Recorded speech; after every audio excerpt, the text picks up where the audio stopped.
যেটা আমি আসলে কখনোই জানেন আমার এবং মামুনের সম্পর্কটা অলওয়েজ সোশ্যাল মিডিয়াতে চলমান ছিল এবং আছেও। আমরা 2021 সাল থেকে আমরা পরিচিত হওয়ার পরেও আমি মামুনের সাথে প্রায় 3-4 মাস কখনো দেখা করতেই চাইনি। ফোনে কথা বলার পরও কখনো আমি দেখা করতেই চাইনি, বিবেচনা করে ওর পারিপার্শ্বিক অবস্থা এবং আমার পারিপার্শ্বিক অবস্থা সমস্ত কিছু বিচার বিবেচনা করেও আমি কিন্তু মামুনের সাথে দেখা করতেই চাইনি। তার সাথে বন্ধুত্ব বা প্রেমের সম্পর্ক করা তো অনেক পরের ব্যাপার, কিন্তু প্রথম কথাতেই মামুন আমাকে তার পরিবারের সাথে পরিচয় করিয়ে দেয় এবং তার পরিবার আমার সাথে খুব আপন হওয়ার চেষ্টা করে এবং তার পরিবারের সম্মতিতেই আমরা কিন্তু একটা প্রেমের সম্পর্ক এবং পরবর্তীতে যে আমরা দুজন বৈবাহিক সম্পর্কিত হব এই জিনিসটা অ্যাসুরেন্স পাওয়ার পরেই কিন্তু আমি মামুনের সাথে দেখা করি। আপনাদেরকে অনেকবার মামুন বলেছে যে লায়লা আমার সাথে দেখা করতে চাইনি, আমি জোর করেছি দেখা করার জন্য, যেটা সত্যি, যেটা মামুন নিজেই বলেছে। আমি কোনোদিনও এই ধরনের সম্পর্কে আসলে জড়াতে চাইনি, কিন্তু হাজার হলেও আমরা মানুষ। এবং যখন আমি দেখেছি যে আপনারা তো জানেন আপনাদের মধ্যে অনেকেই দেখেছেন আমার সংসারটা এবং আপনারা আমার ব্যাকগ্রাউন্ডটাও জানেন যে আমি আসলে একটা ব্রোকেন সংসার থেকে এসেছিলাম এবং সেই মুহূর্তে আমি মানসিকভাবে অনেক ভেঙে পড়েছিলাম। আমার সন্তানাদি আমার কাছে খুব গুরুত্বপূর্ণ ছিল। তো এই একটা ট্রানজিশন টাইমে যখন মামুন এবং মামুনের মা স্পেশালি এবং তার পুরো পরিবার যখন আমার প্রতি সহানুভূতিশীল হলো এবং আমার সমস্ত পরিস্থিতি পরিবেশ জেনে তারা যখন এই বিয়ের সম্পর্কটা কথা বলতে থাকলো এবং যখন দেখলাম যে তাদেরও আমার সমস্ত ব্যাকগ্রাউন্ড জানার পরও এবং আমার অবস্থান জানার পরও তারা তাদের ভালোবাসা বা তাদের যত্ন কেয়ার এই সমস্ত অব্যাহত থাকছিল, তখনই আমি আসলে তার সাথে একটা সম্পর্কে জড়াতে রাজি হই। পরবর্তীতে যেহেতু আপনারা জানেন যে মামুনের থাকার অবস্থান প্রবলেম হচ্ছিল ওর বিভিন্ন চালচলনের কারণে এবং নানা রকম তাদের সোসাইটির কারণে তারা যখন তাদের যখন নিজেদের কোনো বাসস্থান ছিল না, তখন তার মা এসে বলে যে ওর তো এই মুহূর্তে একটা ভালো থাকার জায়গা নেই, সো তোমরা দুজন এক কাজ করো, তুমি যেহেতু বাচ্চাদের সাথেই থাকো তো তুমি মামুনও এখানে থাকুক, তোমাদের তো বিয়ের সাথে ব্যাপারটা হচ্ছেই। যেহেতু পরিবারের কাছ থেকে এবং আমার ভালোবাসার মানুষ মামুনের কাছ থেকে আমি এই আশ্বাসটা পেয়েছি। সো এই আশ্বাসটা পাওয়ার পরও আরও যেটা হয়েছে যে মামুন এবং মামুনের মা স্পেশালি এবং মামুনের ভাই বোন বাবা সবাই আমার সন্তানদের প্রতি খুবই যত্নশীল ছিল এবং আমার ছোট বাচ্চাটার ব্যাপারে আপনারা হয়তো জানেন না, সে একটা স্পেশাল চাইল্ড, তার মধ্যে অনেক কমপ্লিকেসি আছে, সে অটিস্টিক বেবি এবং তার মধ্যে অটিজম আছে, ADHD আছে, স্লিপ ডিসঅর্ডার আছে। তো মামুন এবং মামুনের মা এবং তার পুরো পরিবার আমার বাচ্চাটার প্রতি খুবই যত্নশীল দেখিয়ে আমার দুর্বল স্থানে আসলে তারা জায়গা করে নিয়েছেন। তারা বুঝেছেন যে একটা মায়ের কাছে একটা সন্তানের মূল্যটাই আসলে অনেক বেশি। তারা যখন সন্তানটাকে কেয়ার করতে পারবে, যত্ন করতে পারবে, আদর ভালোবাসা করতে পারবে, তখন কিন্তু তারা আমার মনটা পুরোটাই জয় করে নিয়েছে। প্রশ্নটা পরে পুরোটাই জয় করে নিয়েছে। তারপরে যখন আমরা একসাথে থাকা শুরু করি তো তখন আমি ওকে বলি যে আসলে এইভাবে আমরা একসাথে থাকতে পারি না, যদিও তোমার মা আমার বাসায় অবস্থান করছে তারপরেও আমরা আসলে একসাথে থাকতে পারি না। তখন আমাকে উদাহরণ দেওয়া হয় যে মামুন যেহেতু একটা ভালো সোসাইটিতে চলে আসছে এবং তোমার যেহেতু ফিনান্সিয়াল এবং সোশ্যাল একটা ব্যাকআপ পাচ্ছে, তো এই ব্যাকআপটার জন্য সে আসলে সারা জীবন ওয়েট করেছিল এবং বিভিন্নভাবে সে উপরে ওঠার চেষ্টা করছিল। তো এই ব্যাকআপটার জন্য আসলে ও ফোকাস করছে যে নায়ক শাকিব খানের মতো হবে এবং তোমরা দেখেছো যে নায়ক শাকিব খান কিন্তু কখনো বিয়ের কথাটা প্রকাশ্যে আনেনি। মামুন যদি এখন নায়ক শাকিব খানের মতো সে যদি বিয়ে করে ফেলে ভাবে বা বিয়ের ব্যাপারটা প্রকাশ্যে আসে, তাহলে তার ভবিষ্যৎটা অন্ধকার হয়ে যেতে পারে, কারণ তার একটা বড় ফ্যান বেস হচ্ছে মেয়েরা এবং তার মানে আছে যে সম্ভাব্য সে সিনেমা করবে এবং কতজন প্রডিউসার ডাইরেক্টরের সাথে আমি নিজেও কথা বলেছি। তো এই ব্যাপারটা আসলে তখন দর্শক প্রিয়তা হারাবে। তো তুমি তার সহযোগী হিসেবে, সহধর্মিনী হিসেবে কখনোই চাও না, তুমি সবসময় বলে এসেছো যে মামুনকে সামনে রেখে এসেছো এবং বলেছো যে তার ক্যারিয়ারটা তুমি ঠিক মতো যাতে প্রস্ফলন ঘটে সেইভাবেই তুমি সাহায্য করবে। তো তুমি এখন বিয়ের ব্যাপারটা কিছুদিন স্টপ রাখো। এভাবে যেভাবে হচ্ছে তো একসাথে থাকার কারণে আসলে মামুন নানা রকমভাবে আমাকে সিডিউস করতে পেরেছিল এবং সবচেয়ে বড় কথা আমি বলেছি যে আমার সন্তানদেরকে তারা সে সিডিউস করতে পেরেছিল।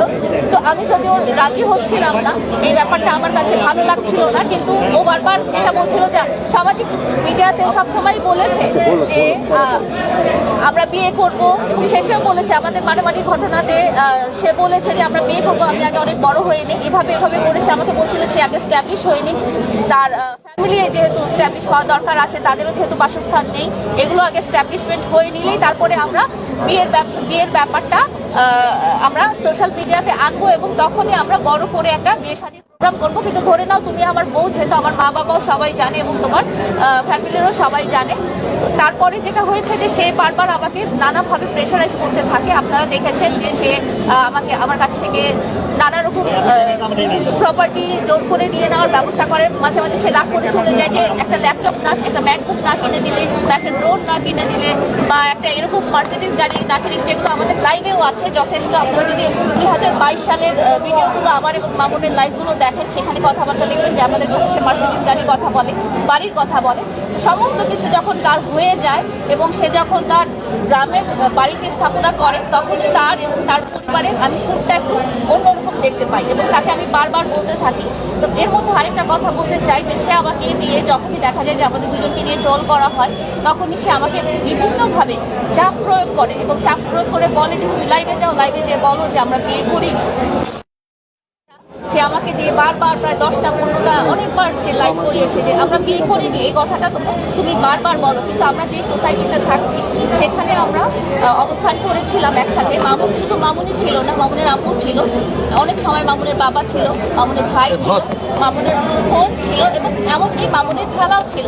শুধু এটা না, আমরা যখন মামুনের ঢাকার ভাড়া বাসার কাছে যাই, মামুনের আম্মু আমাকে ভাড়াটে বা বাড়িওয়ালা বা সবাইকে আমাকে মামুনের স্ত্রী হিসেবে পরিচয় করিয়ে দেয়। এবং মামুনের যেসব আত্মীয় স্বজন আছে, আমরা রাঙামাটিতেও মামুনের নানু বাড়ি, মামার বাড়ি, খালার বাড়ি বেড়াতে গিয়েছিলাম, সেখানে সবখানে আমাকে এবং মামুনকে হাজব্যান্ড ওয়াইফ হিসেবে পরিচয় করিয়ে দেয়। তারপরে যখন গ্রামের বাড়িটা হলো, গ্রামের বাড়িতেও উনি সবার কাছে আমাকে মামুনের ওয়াইফ হিসেবে পরিচয় করিয়ে দেয়। তো এই থেকে আমি বুঝতে পারি যে আসলে তারা সত্যিকার ভাবে আমাকে তার স্ত্রী হিসেবে মনে করছে এবং সামাজিকভাবে স্বীকৃতিটা।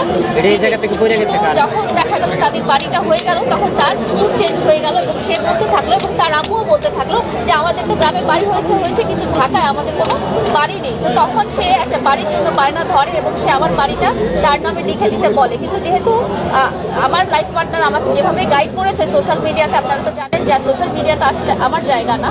তো সোশ্যাল মিডিয়াতে সে বারবার বলতে বলেছে তুমি তোমার বাবার বাড়িটার কথা বলো না, তুমি বাবার বাড়িটার কথা বলো না। তো আমি ওভাবেই বলেছি, আমি ওর গাইডেন্সেই বলেছি যে আমি বাবার বাড়িটার কথা সে বলেনি।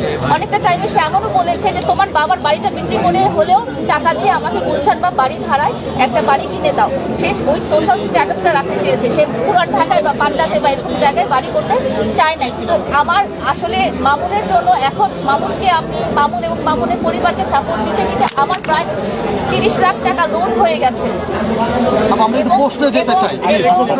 এবং 30 লাখ টাকা লোন হওয়ার পরও আমার বাচ্চাদের জন্য যত সঞ্চয় ছিল সবই আমি মামুন এবং মামুনের পরিবারের পিছনে সঞ্চয় খরচ করেছি। কারণ তারা আমাকে ওইভাবেই প্রলোভনটা দেখিয়েছে যে তোমাদের বিয়ে শাদী হয়ে গেলে তোমাদের বাচ্চা কাচ্চা তো তোমাদের সাথেই থাকবে এবং এটা তো তোমাদেরই হবে, এখানে তো আমি নিব না কিছু। এই কথাটা ওনারা সবসময় বলছি। আমি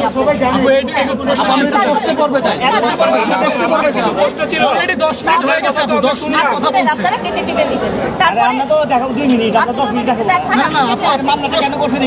আমি বলছি তারপরে যখন হলো, এরকম হওয়ার পরে সে আমার কাছে যখন বাড়িটা শেষ মুহূর্তে পেল না এবং না পাওয়ার পরে সে দেখা গেল যে গাড়িটা বিক্রি করে দিল। তার যে গাড়িটা ছিল সেই গাড়িটা সে নিতে পারছিল না, গ্রামে চলার মতো না, সে গাড়িটা বিক্রি করে টাকাটা নিয়ে সে বললো যে সে চলে গেল। এবং সে চলে যাওয়ার পরে আমাকে বললো যে আমি তোমাকে আর বিয়ে করবো না এবং তোমার সাথে আমার আর কোনো সম্পর্ক নাই। হ্যাঁ, তোমাকে আমি ভালোবেসেছি, তোমার সাথে আমি একসাথে থাকতে চেয়েছি, কিন্তু এখন এই মুহূর্তে আর এটা সম্ভব না। তো ও যখন চলে গেল, চলে যাওয়ার পরও আপনারা নিজে সোশ্যাল মিডিয়াতে অনেকবার দেখেছেন যে আমি তার বাড়ি গিয়েছি, বাড়ি যেয়ে আমি তার কাছে আমার দাবিটা আদায় করার চেষ্টা করেছি। তার মার কাছে বলেছি, তার বাবার কাছে বলেছি, তার ভাই বোনদের কাছে বলেছি, আত্মীয় স্বজন সবার কাছে বলেছি, কিন্তু কেউ আমার পাশে ছিল না।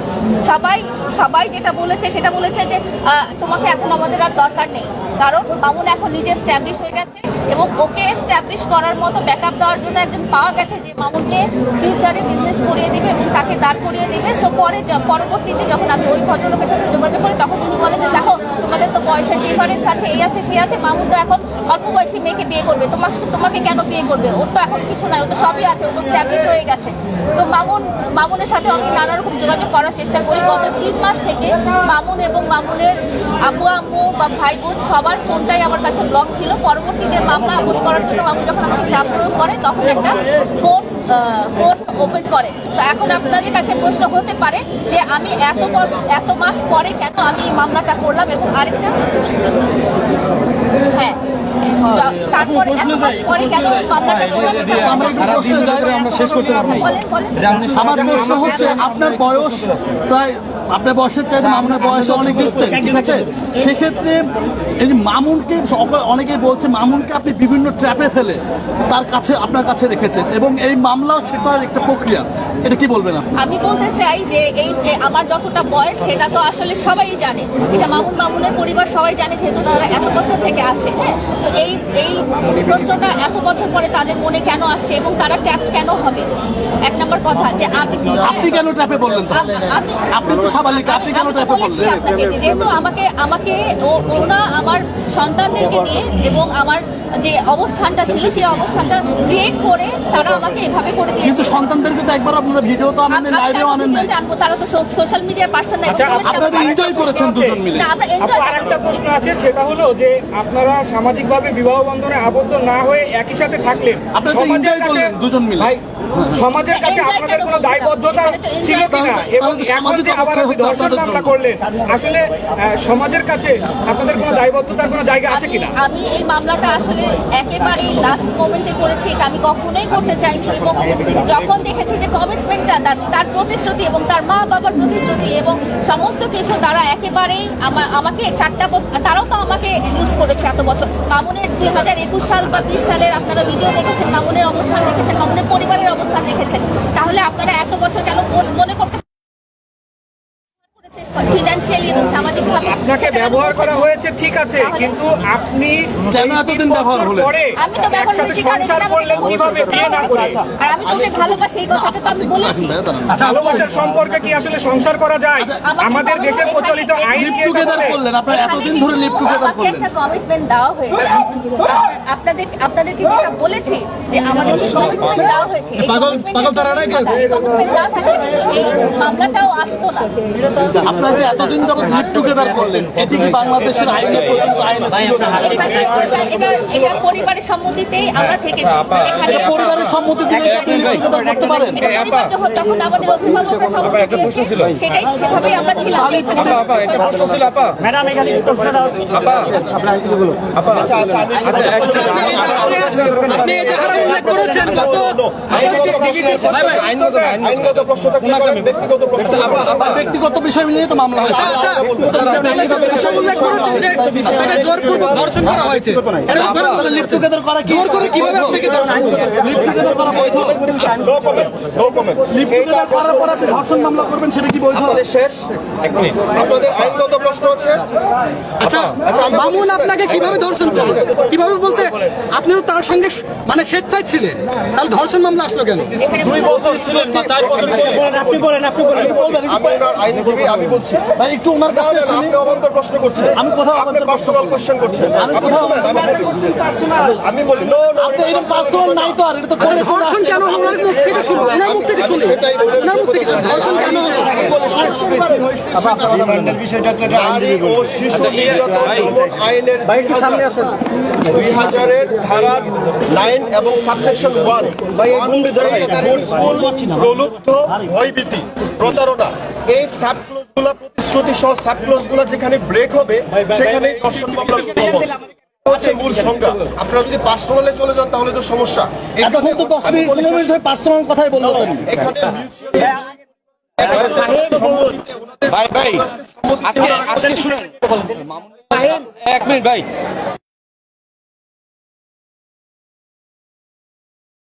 সেই ক্ষেত্রে মামুনের রিমান্ড কেন দেওয়া হলো না আর জামিনও কেন দেওয়া হলো না? তাকে কারাগারে পাঠানো হয়েছে। এখন বাদী পক্ষ হিসেবে আপনারা কি দাবি করছেন? আমি বলি, বাদী পক্ষের আইনজীবী হিসেবে আয়ু সাহেব যে সাবমিশন দিয়েছিল যে ওনার যে টিকটক করে ওই এইরকম আর কার সাথে মানে সুগার মাম্মি যেটা কি বলি আমরা, যদি আমরা এই শব্দটা ইউজ করি এখানে আপত্তিকর শব্দ, এরকম আর সাথে তাদের সম্পর্ক আছে এবং তাদের পিছনে কোনো গ্যাং আছে কিনা এটা জানার জন্য। কিন্তু বিজ্ঞ আদালত এই আয়ু সাহেবের বক্তব্য এবং আমরা বাদী আমাদের আইনজীবীদের বক্তব্য শুনে আসামিকে জিজ্ঞেস করেছে, আব্দুল্লাহ আল মামুন, প্রিন্স মামুনকে জিজ্ঞেস করেছে আপনারা কি একসাথে ছিলেন? উনি স্বীকার করেছে বিজ্ঞ আদালতে আমরা একসাথে ছিলাম। এই স্বীকারোক্তির ভিত্তিতে রিমান্ড আবেদন নামঞ্জুর করে এবং আমাদের শুনানি সন্তুষ্ট হয়ে বিজ্ঞ আদালত জামিন আবেদন নামঞ্জুর করে রেখে জেল হাজতে পারে। তার মানে উনি যে আমাদের যে বাদী ওনার সাথে তো হচ্ছে যে অবৈধ সম্পর্ক করছে, এই বিষয়টা কি মামুন কি স্বীকার গেছে? অবৈধ সম্পর্কের বিষয় না এখানে। অবৈধ সম্পর্ক এখনো স্বীকার করলেন যে প্রেমের সম্পর্ক। অবৈধ দিয়েই তো আপনার লাইলা তো এখনো স্বীকার করলো যে প্রেমের সম্পর্ক। ভাই আপনি বলেন এটা বৈধ কিভাবে? এটা তো ভাই লাইলা তো দর্শন এখনো মামলা স্বীকার হয়েছে করলো না, এটা প্রেমের সম্পর্ক ছিল। দর্শন মামলা কি তাহলে কি মামুন কি স্বীকার করছে? যখন প্রতিশ্রুতি ব্রেক হবে সেখান থেকে কজ অফ অ্যাকশন এরাইজ হচ্ছে দর্শন মামলার, এটা হচ্ছে তার মানে factor। আপনারা তো- এবং বিজ্ঞ আদালতে মামুন স্বীকার করেছে তারা একসাথে ছিল। তোমরা আপনারা তো লিভ টুগেদার প্রেমকে বৈধ ঘোষণা করলেন। লিভ টুগেদার প্রেমকে বৈধ ঘোষণা করা সেখানে হলো। আদালতের কি আদেশ দিছে? ভাই আদালতের আদেশ কি? সম্মত দিয়ে একসাথে থাকা আদালতের যাবে। কি আদেশ দিছে? বিজ্ঞ আদালত আমাদের উভয় পক্ষের শুনানি শুনে জামিন আবেদন নামঞ্জুর করেন, রিমান্ড আবেদন নামঞ্জুর করেন, কারাগারে পাঠায়। কারাগারে প্রেরণ করেন। আপনারা একটা কার্ড দেন। এই দন নিয়ে সারাদিন পেছাল ফেলতে পারে, মাথা খারাপ হবে।